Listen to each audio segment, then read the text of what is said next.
Welcome to Theme Weavers, your weekly wisdom for weaving yoga themes into your classes to inspire your students. We're your hosts, Heidi and Farin.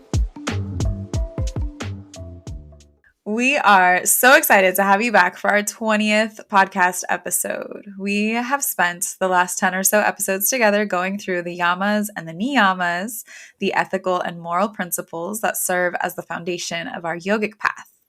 And today we want to continue our exploration along the 8-limb path of yoga by digging into the 4th limb, Pranayama. You said that nice. Yeah, Pranayama. I just taught a content block and teacher training about Sanskrit, and so I'm like extra careful on how I pronounce things. Oh gosh, I apologize in advance how mine will sound compared to yours. Sort of like the other day, Farin, we were talking about Costa Rica, and I called it, what did I call it? Costa Rica. And she's like, what is that? That's not what you call it. I'm like, well, that's what I call it. But anyway, back to Pranayama. Pranayama. Okay, in case this is your first episode that you're listening to, please check out episode 2 of Theme Weavers podcast for details and background on the structure of how and why we weave themes through our yoga classes. And if you choose to use today's teaching on pranayama as your theme while using the gift of our inspo sheet, then please find a way to turn our voices into yours and make this theme authentic to you specifically. Beautiful. I don't know if anybody that's listening has seen those beautiful inspo sheets, but they're really, really nice, especially to print out and bring with you to class or just continue your learning, or maybe even like follow along as you listen to us. It's kind of a nice tool. They're super helpful. I've even printed them out myself and used them in my own classes. Like, we're the ones delivering this podcast, but I'm still like, oh yeah, I need this. I did it for teacher training. I was trying to do the Yamas, like each of the classes that I was teaching at the beginning to introduce a theme. I was doing a different Yama for one weekend, and I was like, I'm just going to print out our inspo sheets because they give me inspiration. Let's jump in. So pranayama, often referred to as the control of breath, is a powerful practice that holds lots of potential as a theme to weave through your yoga classes. It's about harnessing the power of the breath to connect with our life force, known as our prana. Pranayama encourages us to observe and modulate the breath, cultivating mindfulness and finding balance in our energetic system. I talk about this like people know what the energetic system is. And I feel like sometimes when I'm talking about this to people that aren't tuned in to like anything beyond the surface of their experience in this world are often like, are you a witch? Have you ever gotten that? I've never been asked if I was a witch, but like, yeah, some people, when you start talking about subtle body things and they're like, what? Like, is this backed in science? Like, they don't believe it. Like, well, everything is made of energy, my friends, everything. And that is backed in science. And no, I am not a witch. But there'd be nothing wrong if I was. But anyway, you can control the rhythms of your life force energy, that prana that we talked about, using pranayama to help you with the health of your body and your mind. Pantajali, who we keep talking about in his text of the Yoga Sutras, mentioned pranayama as a means of attaining higher states of awareness. And he specifically stated that holding the breath is an important practice to help you reach samadhi. And I think for some people, that idea of holding your breath can be very anxiety provoking. Have you found that? Yeah. And I think it's like a misconception. Like, we're not holding our breath forever or like for as long as possible. It's like a couple second breath holds. So just a little retention. Yeah. And I think we actually naturally do it anyway. And when we start to notice it, we're like, oh, I'm actually already doing that. I'm not like hyperventilating in my daily life going like, or that's not how I breathe. So like I am finding a space between each inhale and exhale naturally. It's just when you bring your mind to it, right, it can be a little unnerving to some people. And also, of course, if you've been through trauma, that can be something that is not going to work for you either. So just as teachers, being mindful of that as well. But that's an important piece of it that Patanjali talks about. So as we mentioned, pranayama is the 4th limb of Patanjali's 8-limbed path of yoga. It's mentioned in Sutras 2.49 through Sutra 2.53. I took a deeper dive back into pranayama and wanted to share with you what I learned. At least for today, we want to offer you this view of each of them, and then we could even break them down into specific classes in the future if that makes sense to do. But it's a little bit more of a in the weeds type Dharma talk that might not be for your hour-long yoga class, but really nice if you're doing a workshop ever, I think. So 2.49 emphasizes the practice of pranayama itself, which involves controlling and extending one's breath. The sutra suggests that pranayama should involve a balanced and harmonious regulation of the inhale, the exhale, and the pauses in between. So this balanced breath control helps the students or the practitioners of this style of pranayama attain a state of steadiness and harmony, both in their physical and mental well-being. So in essence, it encourages mindful and controlled breathing as a means to achieve greater inner calm and balance. That one I can easily see bringing into anything. Yeah, it's just like pay attention to your breath. Notice how long your inhale is and how long your exhale is and the space in between. Like that's super like surface level, easy entry. Anyone can do it. Yeah, and you're going to feel the effects of a greater inner calm and a little bit more balanced, which is pretty cool. And then we move on to 2.50, not 2.5, but 2.50, because 2.5 is something different. So it's always important to remember it's a double, what is that, the tens place of the decimal point? I don't know, Heidi. We're yoga teachers, not math teachers. Oh my God. So 2.50 emphasizes the importance of practicing pranayama with the qualities of time, place, and number in mind. So it suggests that practitioners should be mindful of when and where they practice pranayama, as well as the specific number of breath cycles or repetitions. This specific sutra underscores the need for discipline and precision in the practice of breath control to attain its full benefits and effectiveness. So we're not like all willy-nilly, like let's do this pranayama here, that one here, and for whatever reason, length, purpose, and intensity. Like this is an actual specified practice. Right? I mean, even if you don't do it that way, you're still going to gain a benefit, but not the full benefits and effectiveness. But there's something's better than nothing. Yeah, definitely. So then we move on to 2.51, advises that during the practice of pranayama, the breath should be extended and regulated with a sense of awareness, rather than being mechanical or hasty. This sutra emphasizes that pranayama should be approached mindfully and with conscious attention to the breath's quality and rhythm, rather than being performed mechanically or carelessly, and underscores the importance of a mindful and attentive approach to breath control for the best results in yoga practice. So even right now, we've only gotten through a few of these sutras, but already I'm thinking to myself as I'm talking right now, this is so detailed and precise. And there's maybe one sutra on asana and posture. Yeah. So breath work is like crazy, super important. It really is. And I think a lot of us just sort of gloss over it in our classes, or we'll talk about, set your breath as your anchor. And that's all that we give to it. But think about the emphasis of this already in comparison to other things and how much attention we want to give to it versus how much we actually do in our classes. Yeah, I think because we like westernized yoga, right? And it became this exercise, and like you're going to an exercise class and you're moving your body, and it kind of the whole pranayama and meditation part of it kind of gets lost. And here the sutras are telling us like it's supposed to be the opposite way around. Like the first asana was just to sit there and that's it. So yeah, so all this breath work and mindfulness and meditation is actually the root, the core of yoga. So funny. Just thinking about how we made it so different. Like you come to a yoga class, could you imagine if the teacher was like, we're going to sit and breathe for an hour? Maybe do like a little bit of gentle movement first so that way we can sit and breathe for an hour. How many people would be like, that's not what my doctor told me yoga was? Yeah, for sure.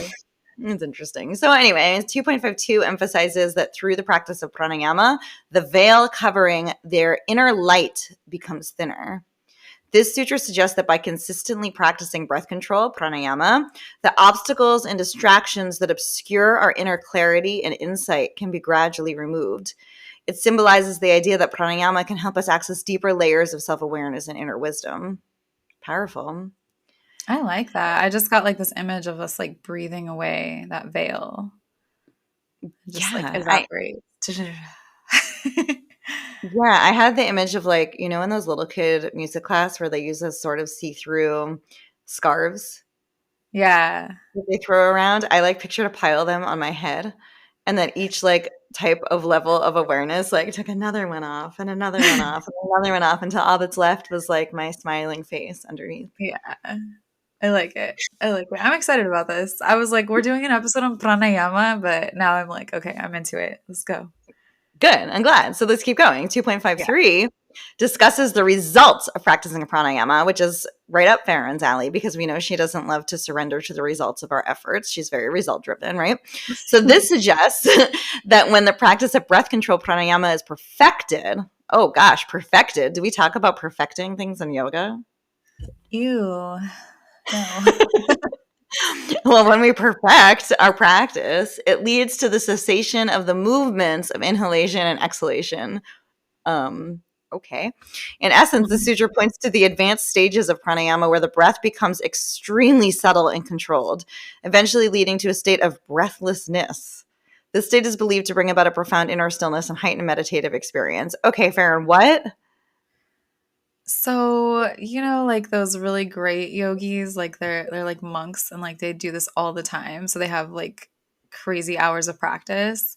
They just like stop breathing or like you don't notice them breathing because they're so good at this.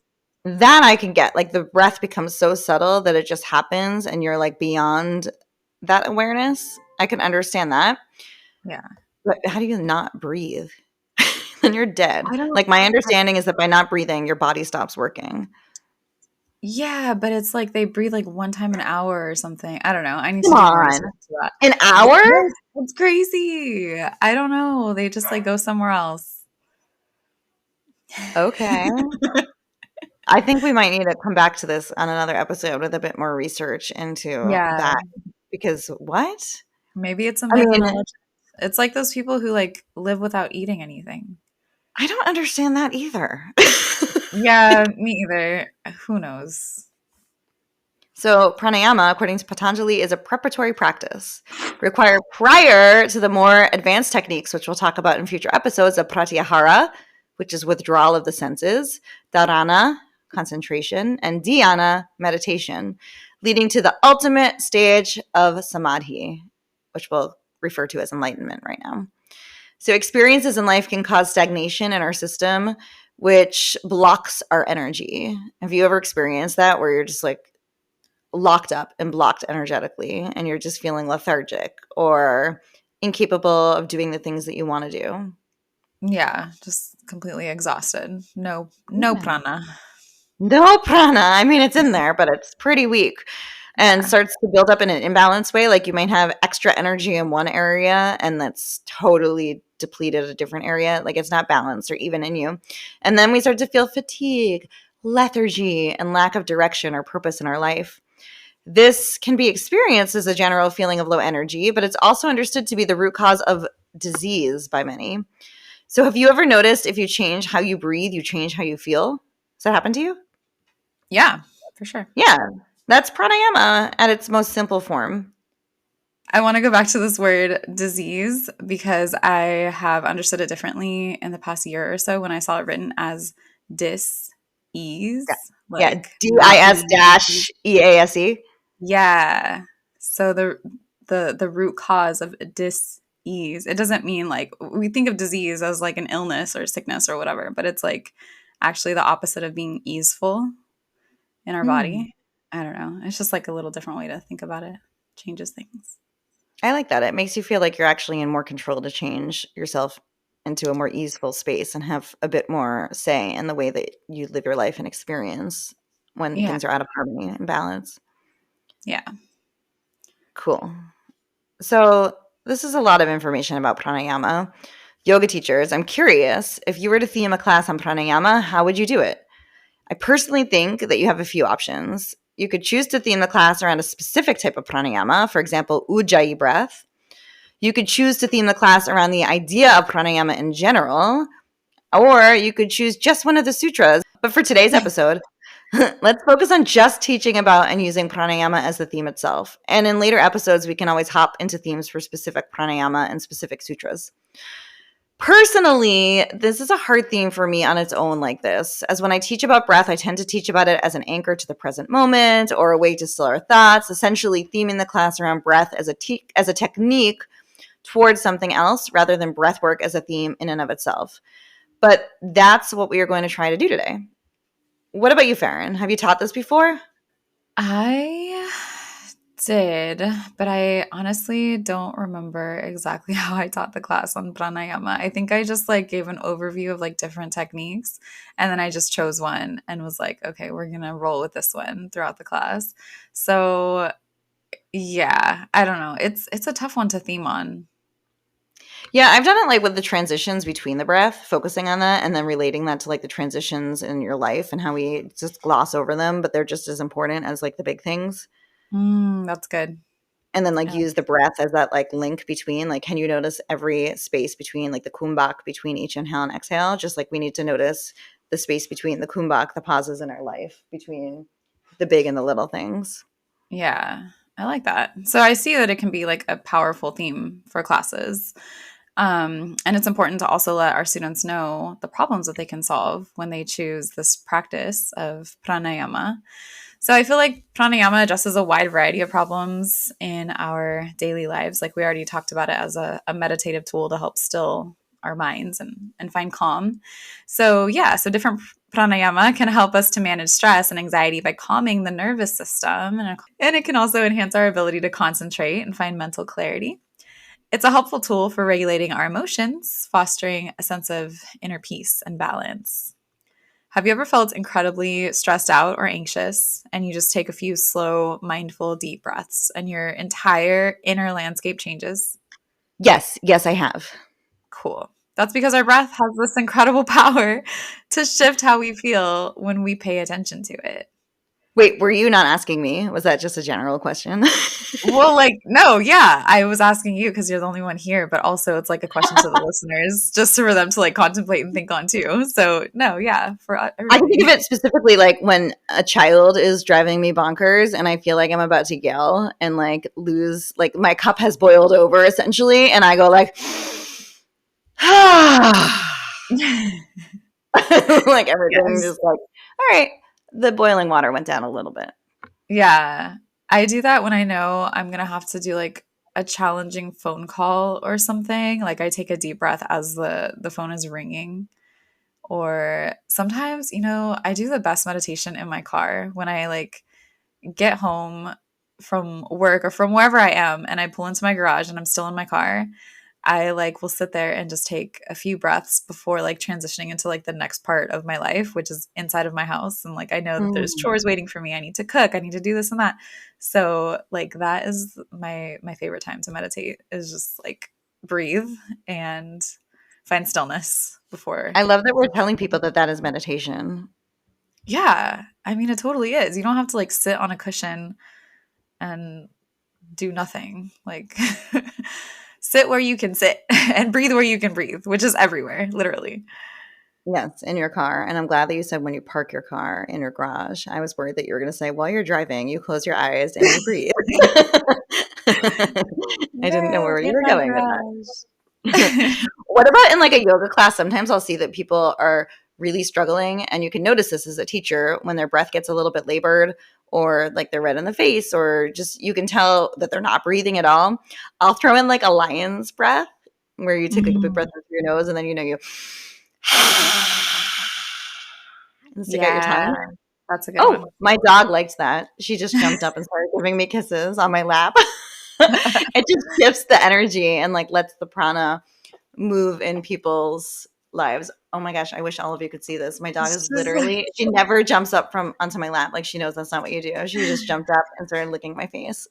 she's like, give me all that prana you just released. I want it. I want it. It's mine. It's mine. So, okay. Sometimes I've also had the opposite though. I'm talking about how it can really help you by focusing on your breath. But sometimes when I'm feeling anxious, which does happen more often than I wish that it did, and I try to sit and practice pranayama, at times it can make my anxiety higher. That even happens when the pranayama is one that is supposed to help kick me into parasympathetic nervous system, like that rest and digest. All of a sudden I feel like I'm like my heart is beating faster. I'm feeling like I'm in a space of like flight more than rest. So for me, one of the challenges is doing a practice that does not always work on my body the way it can work on others.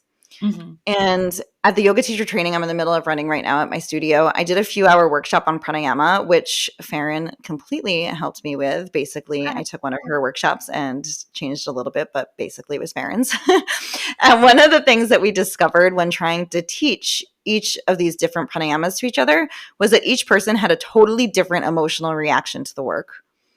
And I think this is a real challenge for some people and can completely discourage them from practicing, because they feel like they're not doing it right or it's not doing what it's supposed to do. So I might as well give up and not even try. Have you ever found that? Like you reap the benefits and it's like not what's happening in your body at all? Personally, I can't remember a time when that happened, but I did want to bring up something that I learned during our content block of pranayama. I can't remember. It was like 1% or 2% of people in the world, when they do specific pranayama techniques, it like spins them into anger. Like they literally will see red, and like it has the complete opposite effect on them. And so they literally can't do it, or they just like become this whole other person. And I was like, whoa, that's so wild. So if it's not for you, it's not for you. And that's okay. Or like maybe you just haven't found the right one for you. But I'm wondering if the reason that happens for people is because they're being told to control themselves in a specific way. And that just like taps up against something that triggers like this experience of what it's like to be told to control something. Or just like to control something in general, even if you're not told and you're just choose to, butting up against that need to not just let things happen can bring stuff up in some people. Let's be careful when we teach these things. They're very powerful.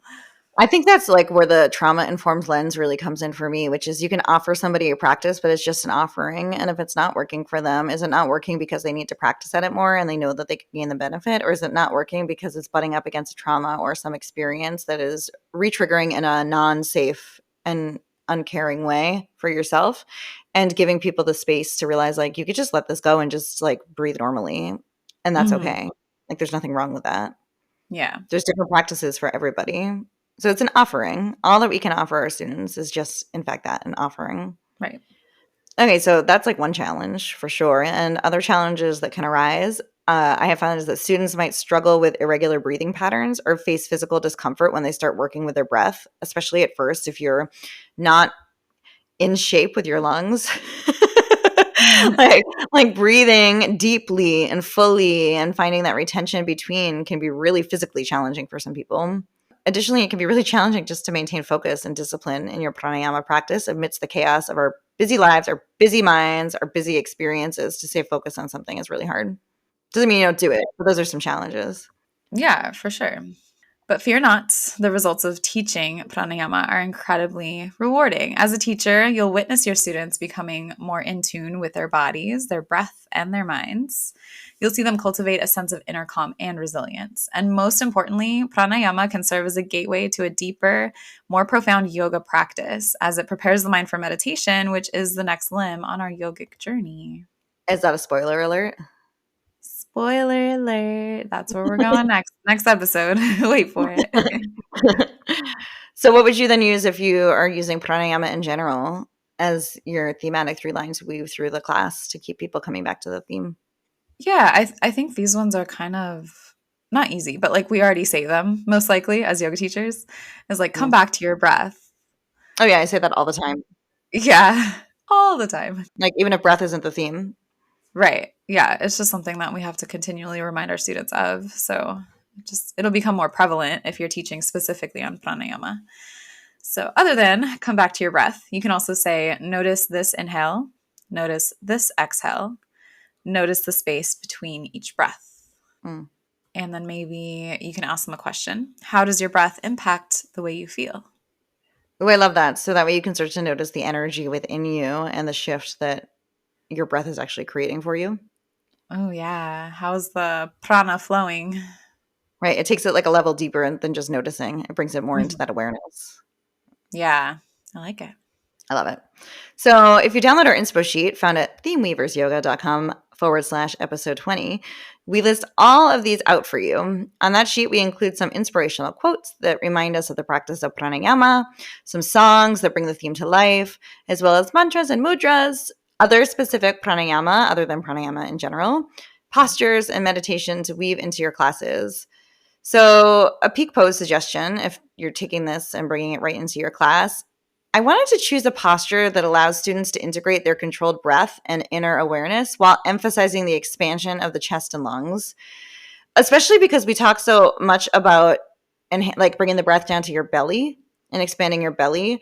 But when we do back bends, bringing the breath into the belly is restricted because you're already so stretched open through your entire anterior body, right? Right. And you want to sort of bring it more into like the rib cage and the chest versus down into the belly, which is very stretched out abdominally.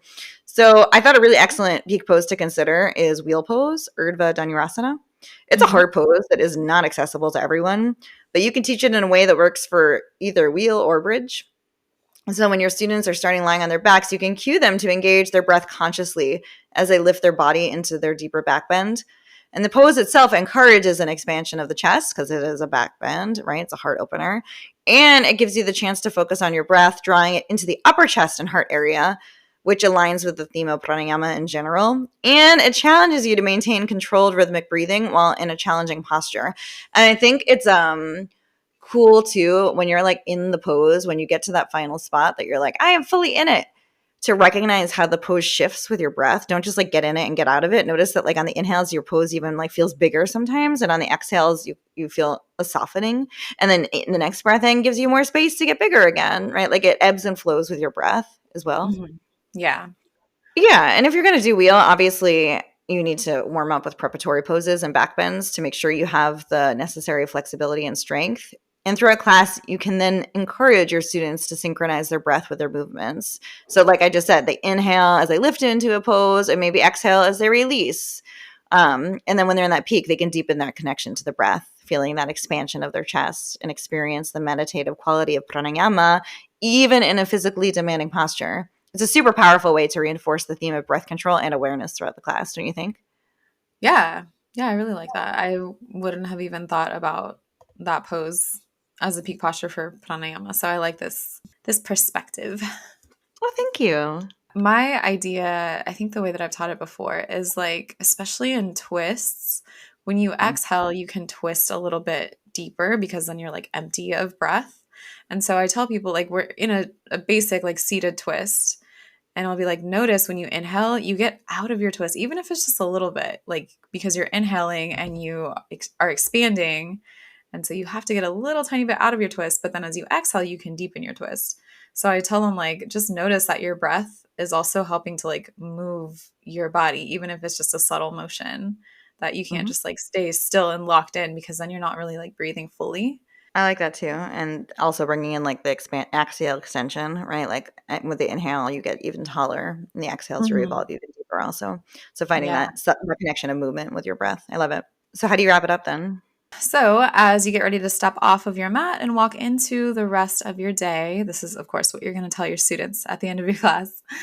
You tell your students, I invite you to carry the essence of pranayama with you. Remember that your breath is always with you, a source of life and a tool for inner peace. Whether you're in the midst of a challenging situation or simply navigating the ups and downs of everyday life, return to your breath.